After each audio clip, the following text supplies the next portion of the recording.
আসসালামু আলাইকুম দর্শক, আমন্ত্রণ জানাচ্ছি কুইক বিডি চ্যানেলে। দেশ ও প্রবাসী যে যেখানে আছেন সবাইকে আন্তরিক অভিনন্দন জানিয়ে শুরু করছি আমাদের নিয়মিত লাইভ।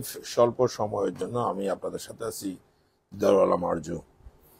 সুপ্রিয় দর্শক, আমাদের ফেনী নিয়ে আজকেও কথা বলতে আসছি। আমাদের গতকালকেও একটা ফেনীর জন্য একটা ভিডিও তৈরি করেছিলাম। এটাতে অনেকজনে নানান মন্তব্য করেছেন, অনেক কমেন্টও আসছেন। যারা কমেন্ট করছেন তাদের জন্য ধন্যবাদ। এভাবে আমাদের লাইক এবং কমেন্ট দিয়ে আমাদের পাশে থাকবেন, এইটা হলো আমাদের প্রত্যাশা। সুপ্রিয় দর্শক, আজকে আমরা আমাদের ফেজ থেকে আমরা কুইক বিডি চ্যানেল এবং আমার ফেজ দুটা একসাথে আমরা লাইভে আসছি। সুপ্রিয় দর্শক, আমরা যে কথাটি বলতে যাচ্ছি আমাদের ফেনীকে নিয়ে, আজকে আমরা ফেনী নিয়ে আলোচনা করব। ফেনীর পূর্বাঞ্চল, ফেনীর দক্ষিণ পূর্বাঞ্চল, কসকা, মৌরিগঞ্জ, লেমুয়া, লালপোল এবং সোনাগাজী, ডাকবাংলা, মতিগঞ্জ এবং কি আপনার নতুন বাজার, এই ফেনীর পূর্বাঞ্চলে যে একটা রাস্তা, সেটা হচ্ছে যে লালপোল ক্রসিং করে আমাদের ফেনীতে শহরে যেতে হয়। আমরা একটা জিনিস ছোটবেলা থেকে দেখে আসছি, একদম ছোটবেলা থেকে দেখে আসছি। আমাদের দাউদপুর ব্রিজের পাশে সংলগ্ন ছোট্ট একটি ব্যাপার নিয়ে আছে, আপনাদের সাথে আসছি। দাউদপুর ব্রিজ সংলগ্ন যে রাস্তার দুই পাশে ভরাট করার জন্য ফেনী পৌরসভা থেকে যে ময়লা আবর্জনা ক্লিন করে এই রাস্তার পাশে যে আপনার রাখা হয়, আমরা ছোটবেলা থেকে এটার এমন এক স্মাইল, এমন একটা দুর্গন্ধ যে আমরা পাই, সেটা সহ্য করার মতন আমাদের চোখ জ্বলে এবং কি আমাদের গ্যাসটা একদম আমাদের ভিতরে ঢুকে যায়। এই অবস্থা যানবাহনের চলাচল খুবই মুশকিল এবং বাচ্চা কাচ্চাদের জন্য খুব একটা সমস্যা হয়। আমরা অতীতে দেখেছি দাঁতপুর ব্রিজ থেকে এই ময়লাটা ফেলতে ফেলতে ফেলতে ফেলতে একটা টার্মিনাল না কি করছে সেটা, তারপরে একটা করছে একটু সামনে আসার পরে আবার ডান পাশে ফালানো পরে সেটা করছে এখন সবজির আড়ত, এবং আবার এখনো বাম পাশে ফালানো হচ্ছে। এই যে আমাদের ফেনীর পূর্বাঞ্চল, দক্ষিণ পূর্বাঞ্চলে ইয়েটা জনগণগুলো, এই ফেনীর মানুষগুলো, এরা আসা যাওয়া যাতায়াতের জন্য ভীষণ একটা সমস্যা পড়তে হয় এবং কি এটা খুবই অস্বাস্থ্যকর একটা জিনিস। এই জিনিসটা এটা কেন ফেলতেছেন আমরা বুঝতে পারছি যে এটা যে আপনারা ময়লা আবর্জনা এগুলো নিয়ে এই জায়গাটাতে ভরাট করলে ফালাইলে আস্তে আস্তে ধীরে ধীরে ধীরে ধীরে জিনিসটা মাটি ভরাটের কাজে আসে। তো মাটি ভরাটের কাজে যদি আসে, মাটি ভরাট করতে কয় টাকা লাগে? আপনি লোকাল স্যান্ড যেগুলো আছে আপনার যে বালি মাটি, যেটা আমরা ব্যবহার করি আমরা বিল্ডিং করতে এবং বিভিন্ন কাজকর্মে ব্যবহার করি, এই বালিগুলো যদি আপনারা ব্যবহার করেন, সমস্যাটা কোথায়? আপনি করেন টার্মিনাল করেন, আবার ওই টার্মিনাল যে কোনো টার্মিনাল করেন, এমনকি যে কোনো একটা ব্যবসায়িক প্রতিষ্ঠান করেন, কোনো সমস্যা নাই, ওটা সরকারি করে জায়গা, অসুবিধা নাই।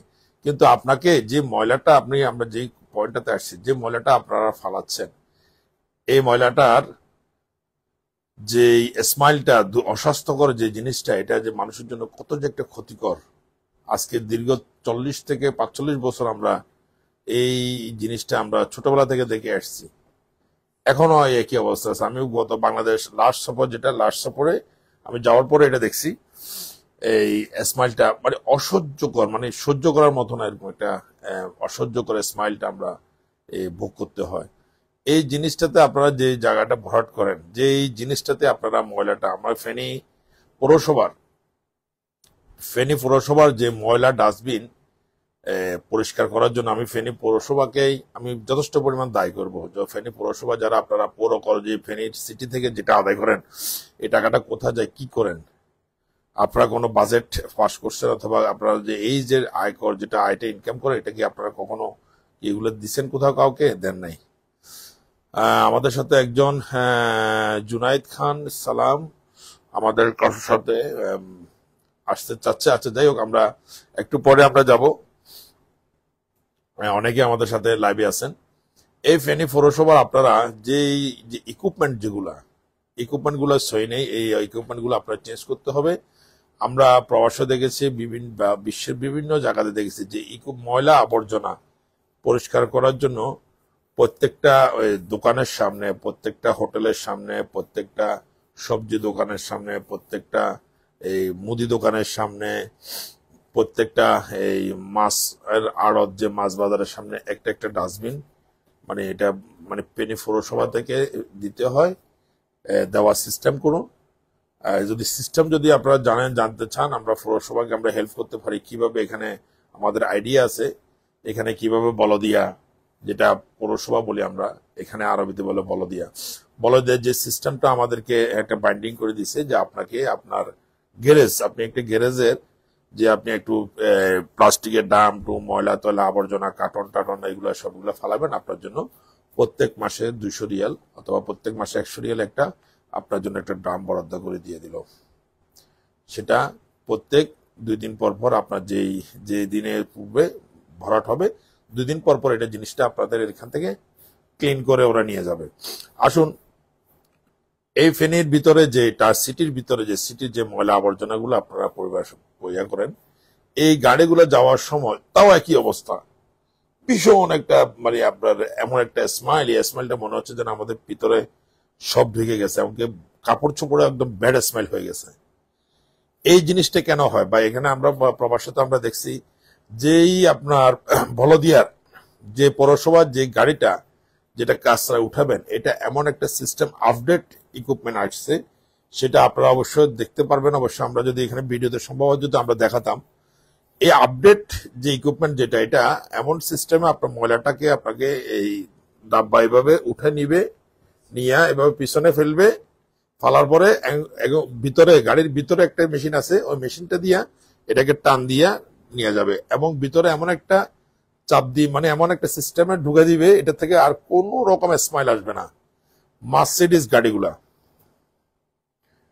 ইকুইপমেন্টের গাড়ি, ম্যাক্সিমাম গাড়ি মার্সিডিজ গাড়ি হয়। এই মার্সিডিজ কভার্ড ভ্যানগুলা, ময়লা আবর্জনা পরিষ্কার করা গাড়িগুলা, এগুলো আমাদের ফেনীতে মিনিমাম 50টা দরকার, 50টা গাড়ি দরকার। এই 50টা গাড়ি কেনার ব্যবস্থা করেন আপনারা ফেনী পৌরসভা থেকে, দেখবেন ফেনী সিটির চেহারা রং সব বদলে যাবে।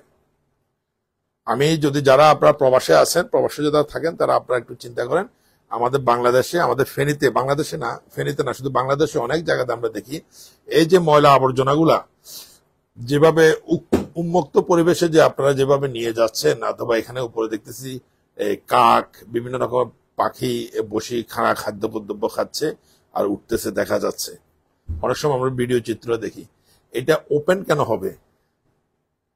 এটা ওপেন তো টোটালি অস্বাস্থ্যকর, যে রাস্তা রাস্তা পড়তেছে, ছিটতেছে ময়লা, এদিকে পড়তেছে এদিকে পড়তেছে, নাক ধরে রাখতেছে। পাবলিক পরিবেশে টাউনের সিটিতে যাওয়ার সময় কি একটা বাজে অবস্থা। এখানে গাড়িতে বসা আছে, উপর দিয়ে এখান দিয়ে গাড়িগুলার ময়লা আবর্জনাগুলার ময়লা আবর্জনার পানিগুলার ট্যাপ ট্যাপ করে পড়তেছে পাশের গাড়ির পাশে দিয়ে।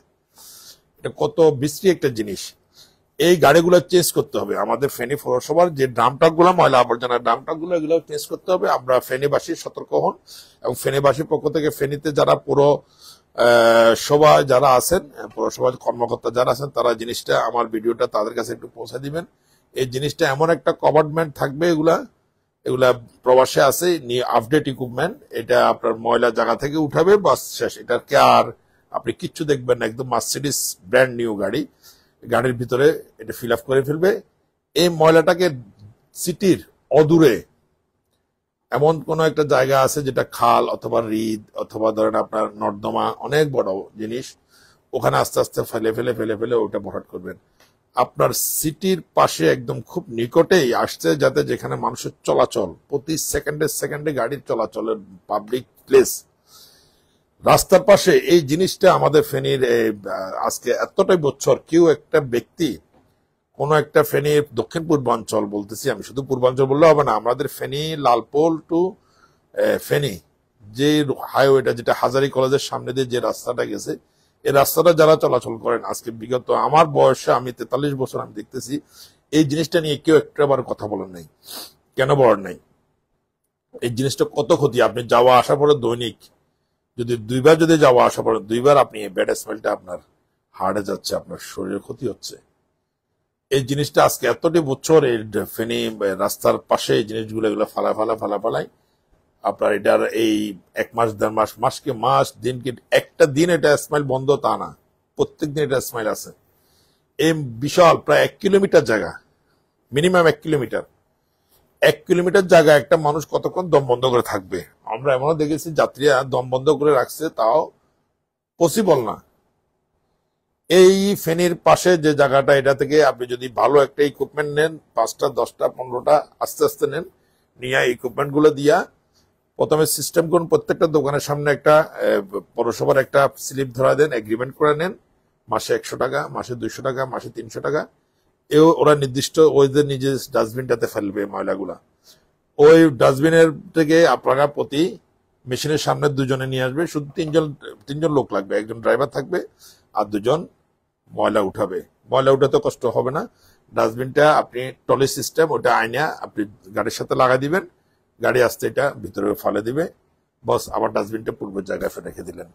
একটা একটা করে করে করে করে এভাবে এক একটা জোনে এক একটা জোনে এক একটা গাড়ি আপনি দিয়ে দিবেন। গাড়িগুলো আসতে ময়লাগুলো আবার ভিতর থেকে সামনে থেকে এটা টাইনে আবার ভিতরে নিয়ে যাবে।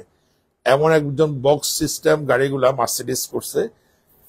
এইগুলোর কোনো ব্যাড স্মাইল, কোনো গাড়িতে যে এটা ময়লার গাড়ি সেটাও আপনি বুঝতে পারবেন না। খুব সুন্দর একটা গাড়ি, আপডেট ভার্সন আসছে যেটা। এই গাড়িগুলো আপনারা যদি ব্যবস্থা করেন আমাদের ফেনী পৌরসভায়, দেখবেন ফেনীর সিটির, ফেনীর রং, ফেনীর চেহারা সম্পূর্ণ চেঞ্জ হয়ে যাবে। আর আমরা ফেনী দক্ষিণ পূর্বাঞ্চল যারা আছেন, ফেনীর মানুষ, আপনারা প্রতিবাদ করুন। এই যে লালপুর রাজবাড়ি, মানে রাজবাড়ি না, এটা হচ্ছে দাঁতপুর ব্রিজের পরে যেই জায়গাটাতে ময়লা আবর্জনা ফেলানো হয়, এই জিনিসটা বন্ধ করতে হবে অচিরেই। আমি এই পৌরসভার প্রতি আমাদের অনুরোধ, অতি শীঘ্র, এমন যারা রাজনৈতিক পর্যায়ে যারা লিডার যারা আছেন, তারা 1 মাসের ভিতরে এটার একটা ব্যবস্থা নেবেন। আমাদের ফেনীর দক্ষিণ পূর্বাঞ্চল যারা নিবাসী যারা আছে, তারা ফেনীর যাতায়াতে খুব একটা কষ্টকর একটা বিষয়। এই জিনিসটা আপনারা সুদৃষ্টিতে দেখবেন, এবং কি আমাদের ফেনী মানুষ ভালো থাকুক। ফেনীর কে নিয়ে আমরা কথা বলি, আমরা কুইক বিডি চ্যানেল, আমাদের প্রবাস যদিও থাকি, আমরা আমরা আমরা আমাদের ফেনীতে আছি, ফেনীকে ভালোবাসি আমরা। আমার নিজের দেশ, নিজের জন্মভূমি, নিজের মাতৃভূমি জন্মভূমিকে কে না ভালোবাসে। অতি স্বল্প সময়ের জন্য, আমি প্রথমে বলছিলাম স্বল্প সময়ের জন্য আপনাদের সাথে আজকে লাইভে আসবো। আমাদের সময় খুবই একদম শেষ পর্যায়ে এসে গেছে, মাগরিবের নামাজের সময় গেছে। আজকে আপনাদের কাছ থেকে এখান থেকেই লাইভ থেকে বিদায় নেব। আল্লাহ হাফেজ, আসসালামু আলাইকুম ওয়া রাহমাতুল্লাহি ওয়া বারাকাতুহু।